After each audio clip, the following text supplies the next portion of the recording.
So thank you very much for your kind introduction.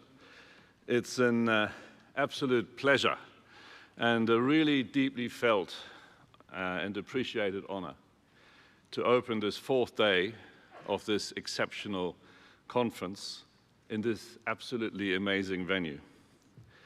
I would like to thank the organizing committee, the volunteers, all the sponsors, and all of you for injecting life and vibrancy into the conference that are so important for success.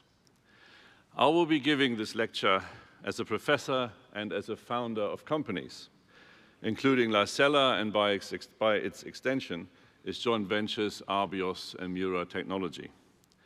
Maybe a little different to most other talks at this conference, I will focus on technology translation. And I will move back and forth between academic and commercial themes throughout the talk. You might think, why focus on technology translation as an academic? What are the drivers? Getting rich is not one of them, I should say. Other people have to become rich so that it will be taken up. Well, you all know that we are facing a sustainability crisis around climate change and around the reality of finite resources. We have to emit less carbon, and we need to use our resources more efficiently. We need new technology options to address these challenges, and catalysis plays a crucial role. So who can contribute? We all can, especially the people in this hall today hold much of the global intellectual firepower in their hands to make that necessary positive difference. This is exciting. It's a privilege, and some may say it's also a burden. But I say this burden is light when traveling down a worthy path. For example, I listed my startup Gelion on the London Stock Exchange about 2 years ago, and we just announced a battery with more than twice the energy density of lithium iron phosphate, enabled by catalysis inside the electrode coatings.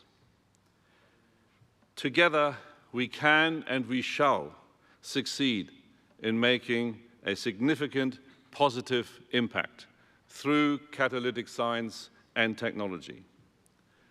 Now, in this lecture, I will be talking about waste upcycling, biomass waste, and end-of-life mixed plastic waste. So the aim is to try and have a global impact for it to count. Let's see how we're going. So this is the map of world domination. We have currently 8 commercial-scale waste upcycling projects, and our concept is that we basically, if you think about a car, we have built the V8 engine, and then our partners build the car around that engine. So every location is different, every jurisdiction, every regulation. So that's how it goes. And we are very grateful for our partners that you see here. But the first 2 plants we're building ourselves, and they are ready, they're built, and they're currently being commissioned. So the first one for mixed end-of-life plastics in Wilton in the UK with our joint venture partner Mura, and the second one in Prince George in Canada, integrating into the world's largest pulp and paper mill, also built and currently being commissioned. So these 2 plants are currently running with hot water to sort out all of the engineering aspects of valves functioning and feedback loops working. So you're looking at the world's 2 most expensive tea kettles.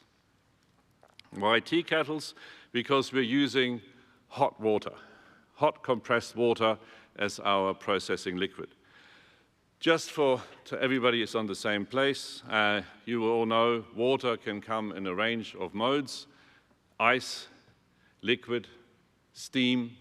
And when I compress steam very, very strongly, it changes.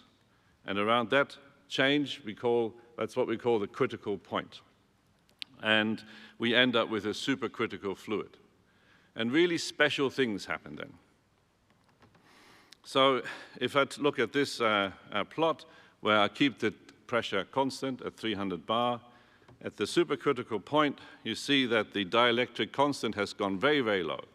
So the water cannot dissolve any salt, but very well oil. The self-ionization constant initially goes up, peaks, so acid-base in this subcritical regime is really good, and then we drop, and there's a much reduction of that chemistry. And the density decreases dramatically upon the phase change as well. So what does this weird material, this weird phase look like? Difficult to visualize, but basically this is a heterogeneous liquid. So on the left-hand side, what you see is a 2D simulation. Here, there we are. And what we see is clusters of hydrogen-bonded water that are a little bit denser than gas phase, and in between, completely disordered material in a 2D projection. This is by Gorbati and co-workers from a few years ago. And a very nice paper by Ludwig, just 3 years ago, with neutron diffraction studies showing us that we indeed get these clusters and voids and spaces in between. And if you have a look at the color of the clusters, they've indexed it to showcase different coordination numbers, which correlate to different degrees of hydrogen bonding. So that's what we have, a heterogeneous liquid with islands of hydrogen-bonded water that fall apart, that reform, that fall apart, that reform. It's like the primordial soup boiling away. That's our reaction medium. And how that looks when we approach that point. So I will go back, of course, on the science in a moment, but I always feel I need to have a claim to say, why am I standing here? So if I go and want to do bio and plastic waste upcycling, where should I go first?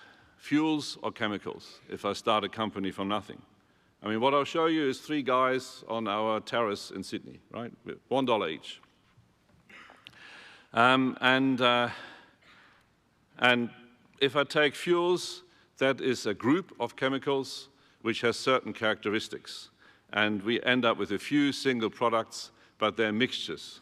That's an easier path than chemicals, where I have a lot of different chemicals, even just from one technology. And then I have to separate those chemicals, and that's where a lot of the cost lies. So to start a company like that, unless one has some very special niche, high-value chemicals, is too difficult. So we do what the petrochemical industry has done for 150 years or so, and that is to start with fuels, and then as we settle down, extract more and more value by switching as much as we can to chemicals. But for this talk, what's important, where do I put the catalytic effort and cost? In my new process or in upgrading with an infrastructure that's already out there, and I just tweak that. That depends very much on the local situation, hence the partnership model. We have a technology process that can do everything. We can come up with really high quality oil or not so high quality oil, depending on how much effort we put in the front. And then we tune, obviously, to the maximum benefit in terms of the value of the overall activity. So catalysts play a role at the front end and at the back end. Our first aim for the biomass to biocrude is to transfer that into sustainable aviation fuels. And you can see here the yellow dots moving around there, the aeroplanes during a single day. So we're quite busy up there. There's no alternative in the next 10, 15 years or longer for organic liquid fuels. So therefore, the aviation industry is desperate to find a solution, and we are very pleased to be able to provide it. Most of you will say, well, can he scale that? Because it's nice to, take a little bit of plant material, make it into an oil, and then what? So looking at it from a world scale perspective, there are lots of studies, lots of estimates. I've taken a medium to low range estimate. So there's 2.3 gigatons of woody waste available from agricultural and forestry activities each year. Now, if I take that and then also take into account that I can make, by weight, on a dry and ash-free basis, 32% of pure hydrocarbon with our technology, that translates into a fair few barrels of oil. In fact, about 5.5 billion barrels of oil. Now, clearly, I cannot get all of that. And if I just, for argument's sake, say I get 50% of the available, and this is existing, right? This is not growing something specifically. 50% matches magically the aviation fuel demand. Again, I'm not saying that we will match all of the aviation fuel demand, but even if we take 10%, we are worth to be a player. And that explains why we have so many partners in this. Plastics, that's the other question. Are there enough plastics to actually matter? Do we need to do this recycling of plastics, end-of-life plastics? Well, currently we make around 400 million tons a year, and that's going to triple to about 1,300 by 2060. So we have a fair few plastics. What happens to those plastics? Only about 15%, if I'm generous, are recycled. Most of that is mechanical. There's nothing wrong with that. Why not? Do the cheapest, simplest, just make it go round and round. A lot of it is landfilled, not the best use of a resource which has gone through a lot of refining to get to where it is. Then there is some incinerated. There'll always be a place for incineration because if you sort your plastics at some stage, the plastics will be so difficult to sort that the best thing is just to burn the rest and clean off the exhaust. But then there's a fair bit that's mismanaged, which is a worry, because what does that mean? It actually means, when you look into it more in depth, lost. There's a fair bit of stuff lost. I'm giving you lots of numbers, lots of millions and billions and squadrillions. So it's difficult to feel something about that. What does that mean? If I say 60 million, you go, yep. And I go, next slide, 70 million. You go, yep. So let's go to the smallest amount, 1.7 million. And that is 0.5% of the global plastic waste that ends up in the ocean. What does that look like? Looks like that.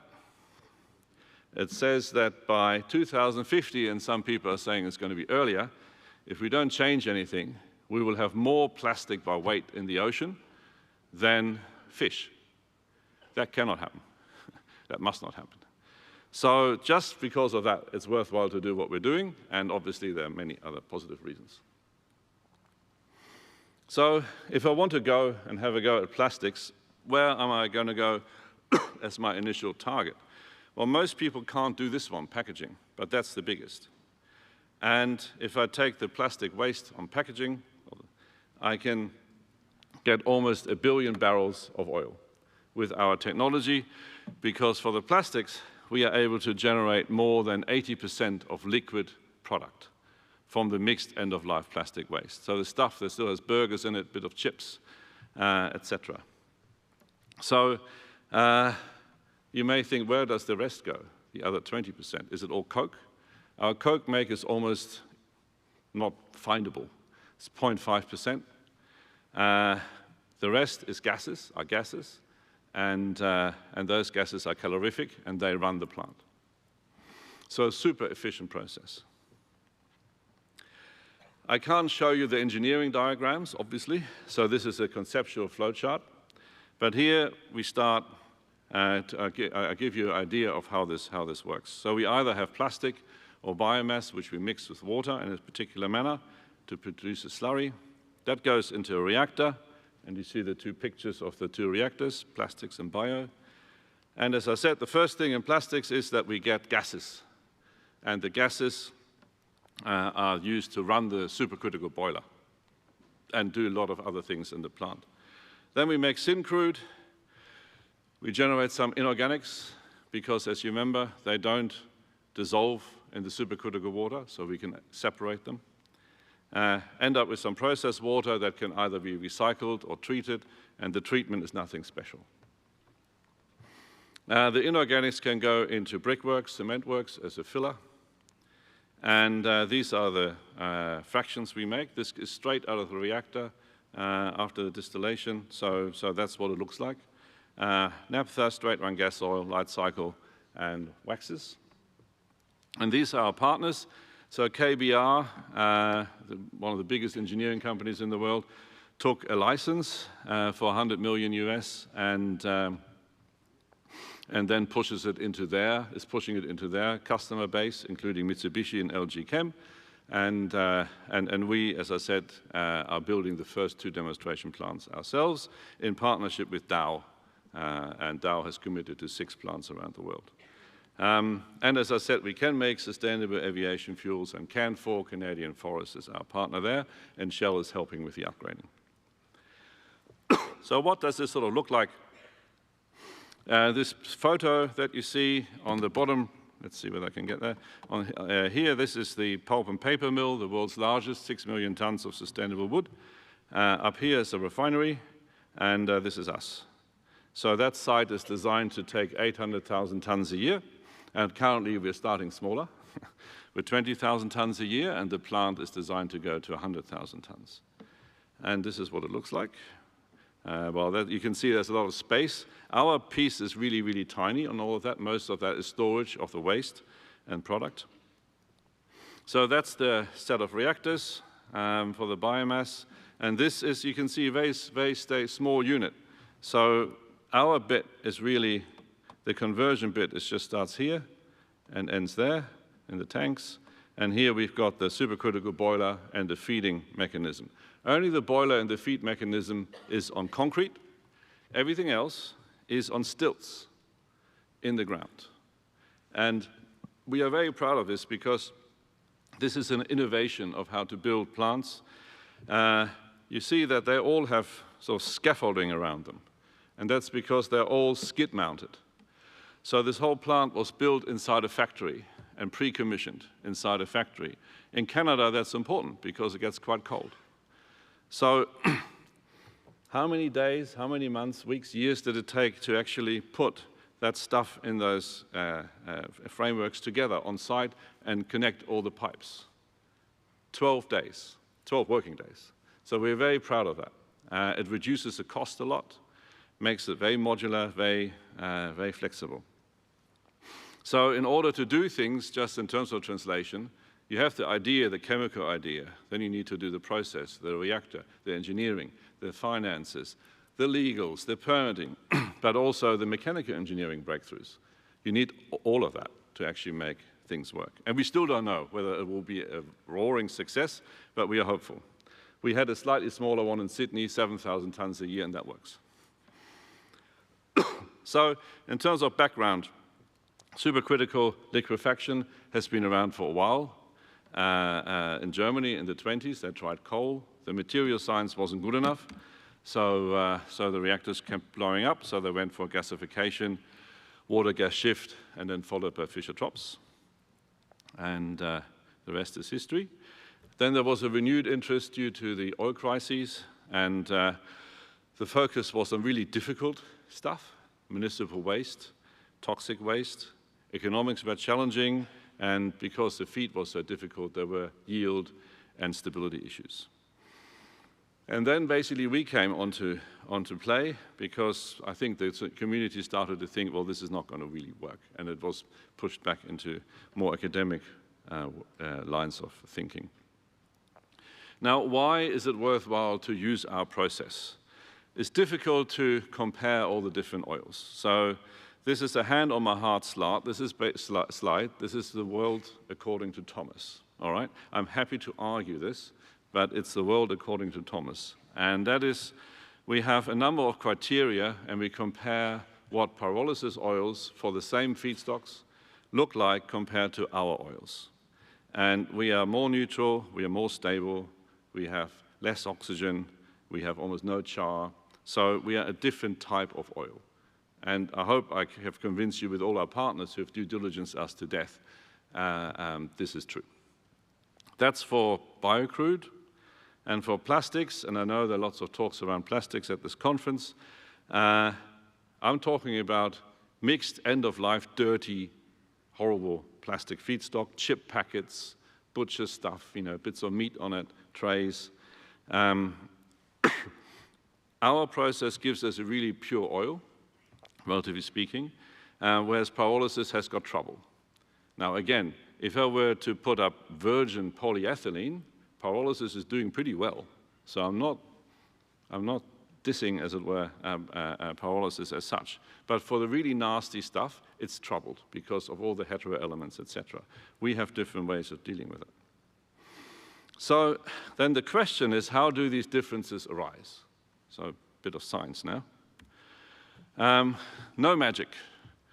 If I go supercritical, I'm going to have pyrolysis, cracking. So I've got homolysis, hydrogen abstraction, beta scission, the textbook, and I thought, given I'm in France, I make a reference to the textbook from France on this.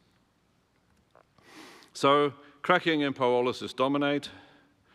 Acid-base reactions in supercritical are suppressed, but still possible. So the question often is water a reactant or not? And I dug out an old one, but a good one, by Kruse and Ebert, and they looked at tertiary butylbenzene and found that under various reaction conditions, just nitrogen, wet deuterated nitrogen, or just deuterated water under these supercritical conditions, the species observed were no different. But there was a lot of deuteration. And so then the question is, what mechanism is it? Is it ionic? These are all aromatics, so it's just the normal ring protonation, carbocation formation, deprotonation, and then re-aromatization, and we just scramble. Or is it maybe metal catalyzed? It's the wall effect. Metals can play a role in these reactions, of course. Is it a straight solution-based sort of radical mechanism, solution as in supercritical water solution? Unclear, but we do get a lot of this scrambling. So how does it arise? Well, if I have the homolysis of a carbon-hydrogen bond under those conditions, which is established, then very clearly I start to engage a whole range of different reactions. So a hydrogen proton radical is not going to hang around for very long. So we make a hydroxy radical that then leads to hydrogen abstraction, makes another carbon radical, etc., etc. So we can see how we can scramble the deuteriums, and if you wish, there's a termination reaction at some stage after we generate more and more hydroxy radicals to form an alcohol which can dehydrate. So that's a very sensible path to explain those reactivities. And it gets more complicated, though, because when I have oxygen in there and we don't deoxygenate our water, and we don't deoxygenate our feed, of course, there's always going to be some. So that gives rise to peroxy radicals, hydroxy radicals, which then start that reaction sequence even more. So there are similarities there. Most recent papers here, Zhao and Gu, showed that in asphaltenes, even non-reactive aliphatic chains can be deuterated. And then they have a very detailed study there in terms of the mechanism, so I recommend that paper. So that is the scrambling. So in a way, you can think about it, right, so I have my radicals, and they're interacting with the water, and the most reactive radicals will interact with the water most, so that might calm them down a little bit. Is that the main reason?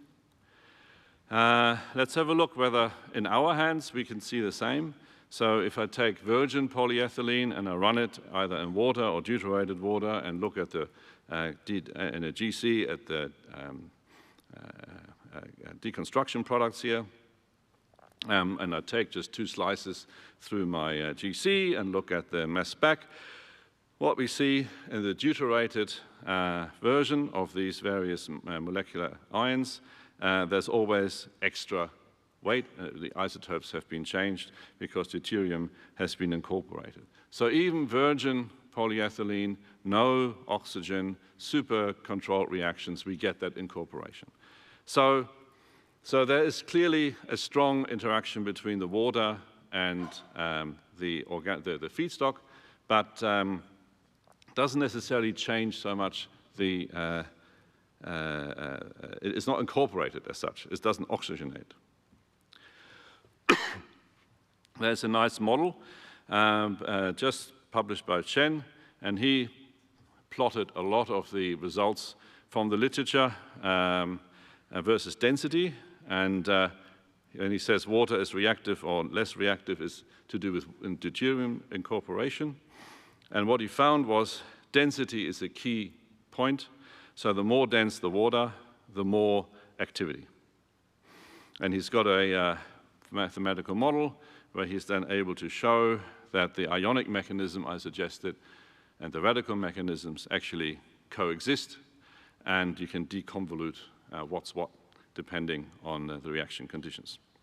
So we understand that bit quite well. So the water, to some degree, is interacting with the radicals and therefore stabilizing them. But is that all? I think, and I think there's good evidence, the dilution effect is equally, if not more, important. Organic radicals are simply separated from each other for longer when they're coated by a film of supercritical water. And so that organic radical can then continue to decompose. It can react with itself.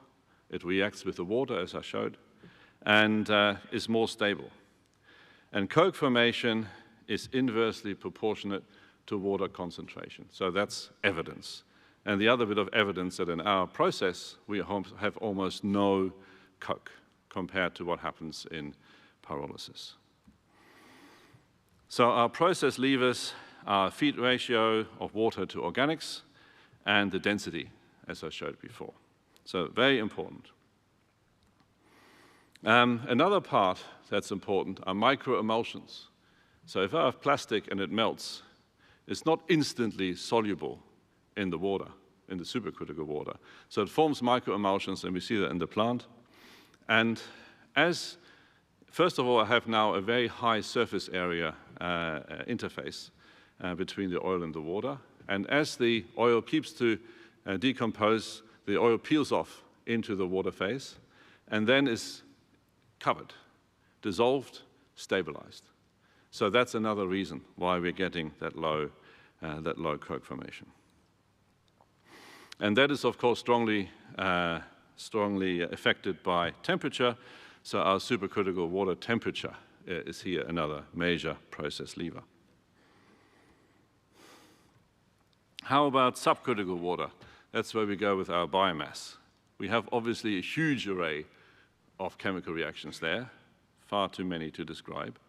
But there's also some autocatalysis, because here we have a lot of acid catalysis, base catalysis, and when we make carboxylic acid, which we do, acids, which we do, then we will get some autocatalysis. So there is a changing in reaction regime, if you will, as we go along the reactor.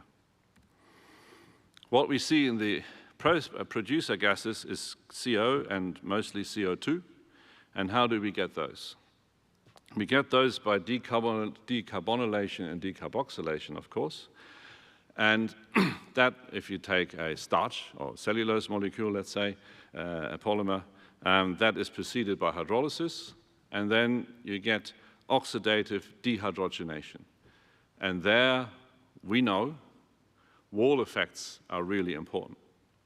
So that is something I can say, and then if with that knowledge you can design a reactor that might take advantage of this situation. So the oxidative dehydrogenation just says, all right, I hydrolyze my cellulose, I get alcohol, and then goes to aldehydes with some version of hydrogen, whether it's on the reactor wall or in some other manner available. And then I go again that step, and I get a carboxylic acid and make some more hydrogen. So we're giving a reducing atmosphere in this chemistry. So wall effects are really important in this. And the Japanese, I quoted the paper, were aware of this in the 90s.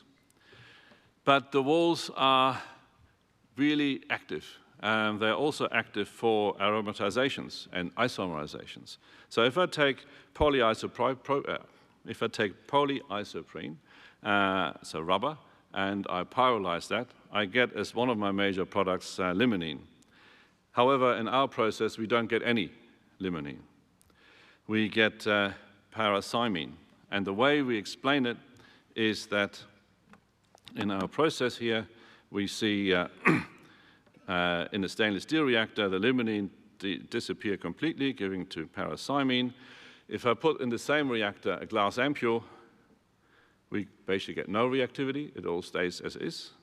If I put a bit of stainless steel back in, I recover that reactivity. So our explanation is that it goes from limonene to alpha-terpene, isomerized, and then aromatized to the parathymine. So all of that plays a role. All of that needs to be thought about, also in terms of what kind of metallurgy you're using. So these are some of the mechanistic insights, and how have they steered our reactor design? And that is, I think, where our main differentiator lies. We need to take care of mixing. We need to take care of the side reactions that I just mentioned. We want to go straight into that supercritical regime. We don't want to heat up over a long period of time with all sorts of funny things happening, cross-linking. We just go bang. And so we called it, you know, why not, ballistic heating process. Some of us thought it would be John Wayne heating process, you know, going through the saloon with the door swinging. But ballistic heating process it's become. And that's what it looks like. The design itself in the plant is slightly different now, but the concept is the same. And this comes straight from the patent. So what you see here is slurry feed coming in as the green line. It's a tube inside a tube. And then supercritical water coming in from the side or some other place, and then envelops that tube. But this is a very short piece. Then the key thing that happens conceptually is where the mixing lies. So we get the slurry coming in at a certain temperature, whatever it is. It's certainly not supercritical. And then it's hit by really strongly supercritical hot steam. And that means that in a second or two or three, depending on the reactor diameter, the commercial ones are about this wide, so substantial. 1, 2, 3 seconds. Then I've gone from, say, 100, 200, 150 degrees into the supercritical regime. Bang. And so a lot of the cross-linking side reactions, etc., don't have time to take place. That's, in a sense, the secret. And once you have that, you can tune everything else around it. So they move together and do the chemistry that I suggested is happening. And without that, that thing will block all the time. And to get this mixing to work took us about 6 years because the stresses are enormous. Because when you mix and you get a phase change from supercritical to subcritical locally, and then back to supercritical, you get waves, pressure waves, like a pressure hammer from the inside out, breaking apart your equipment. And we had that quite a lot. So we had an engineering company, that would be building this, and then we would be on site changing designs. All right, so this is what happens. We've got, once we've gone through this process, we have our 4 different plastic streams. As I said, if I now switch back from biocrude to plastics, our naphtha, our distillate gas oil, heavy gas oil, and heavy wax, that's all fully fungible and tradable. And we can tune the reactor conditions to go lighter or heavier, depending what's necessary. And it's always important to be validated. So we were validated with, we got the, what was it? FlexPack Recovery Challenge Award, which I didn't know what it was, but the engineers of the Sustainable Packaging Coalition who I have to admit, because I'm not a specialist in the area, also didn't know who they were. But they seconded their engineers to look at more than 70 entrants from around the world to see what's the best technology to deal with chips packets, KitKat wrappers, hospital waste, and all that. And they were the companies, so that was impressive once we got it. As you can see, some of those logos are now our partners. So they did their due diligence on us in that process, and so we came up top. We don't mind having aluminium coating on our plastics or lots of ink. Doesn't matter. We can deal with it all. And in part, it is because when I put my feed into the reactor and the salts start to be dissolved, they precipitate immediately as a fine mist that I can take out of my reactor. So translation means integration. We've done a project with 20,000 households and to collect their non-recyclable plastic, done our conversion, and ended up making KitKat wrappers out of it all, involving all of these companies working together. So as a world first, in Australia, Nestle made 30,000 KitKats from this material. So it's possible, but you can see it's hard. But as I said, it's not hard if it's worthwhile doing. The European Union was very nice. They reviewed us, and they said, compared to the next best technology, we have a global warming potential that is 50% lower. Not our words, but independent valuation. Always important when you try and raise the extra few million. So what are the best processing paths for biocrude upgrading? There are three in principle options. One is to use them as is. Second, blend stock. And third, standalone for new biorefinery. First of all, of course, if I just use it as a diluent for marine fuels, it's good because we are basically no sulfur, so we push down the sulfur. We've done that in a small scale, so we put 20% of our biocrude into road diesel, put it into a diesel genset. The performance was identical, except the exhaust. We had a little bit more NOx because our flame temperature is a bit higher because we're slightly pre-oxygenated. But the particulate emissions was lower because we were hotter. We burnt more. So win some, lose some. So that is, so we can use our stuff without upgrading in a refinery. However, that's not the best use, not the most profitable use, but we can. Then, together with Evelino Korma's group, we evaluated in depth opportunities as refinery blend stock and a number of different refinery paths. And this has been published and patented. Straight up fluidized cracking. Second, a bit of mild hydrotreatment and then fluidized catalytic cracking to make it a bit easier on the setup and change the product mix a little. And finally, a full hydrotreating. And because of time, I'll only talk very briefly about the full hydrotreating. And the idea here was to use an existing commercial refinery catalyst for this process, 350 degrees, 70 bar. And straight run gas oil in a refinery is often diluted by something like 20% light cycle oil to improve profitability. And we thought, well, why don't we put in 20% biocrude and see what happens? Lots of data, so I won't go into that too much. But what you see here are the hydrotreated fractions of the straight run gas oil and of the biocrude. And you see that the biocrude looks quite different to the straight run gas oil. So it looks a bit like a disaster.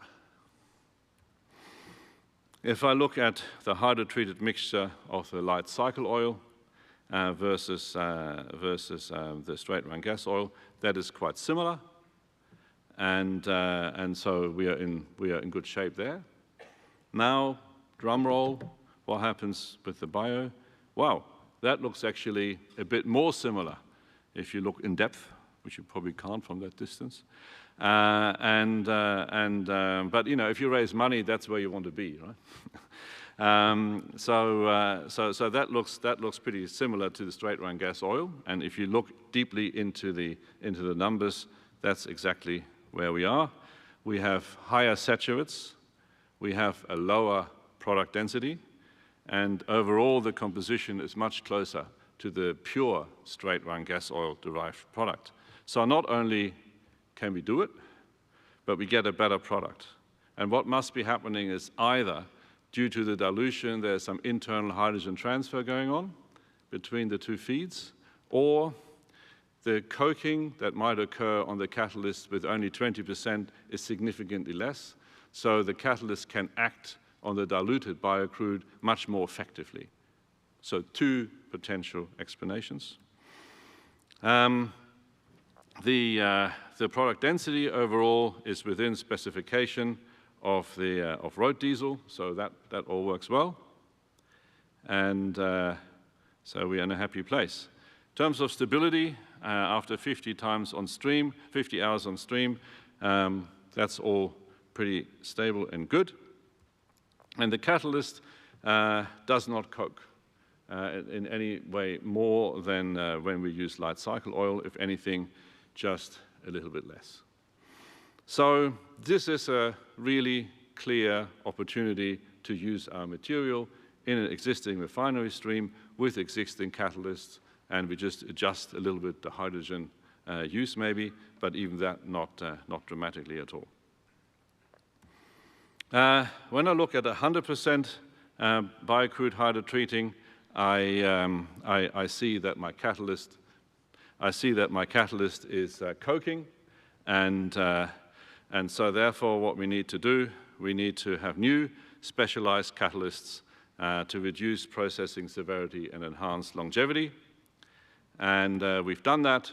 We looked at a range of different model compounds together with Michael Stockenhuber from the University of New South Wales, looked at the whole range of surface interaction catalysts, hydrogenation functions, surface strength of interaction of surface strengths, etc. Published that, but then took that a step further, and this is my Marcel Marceau moment.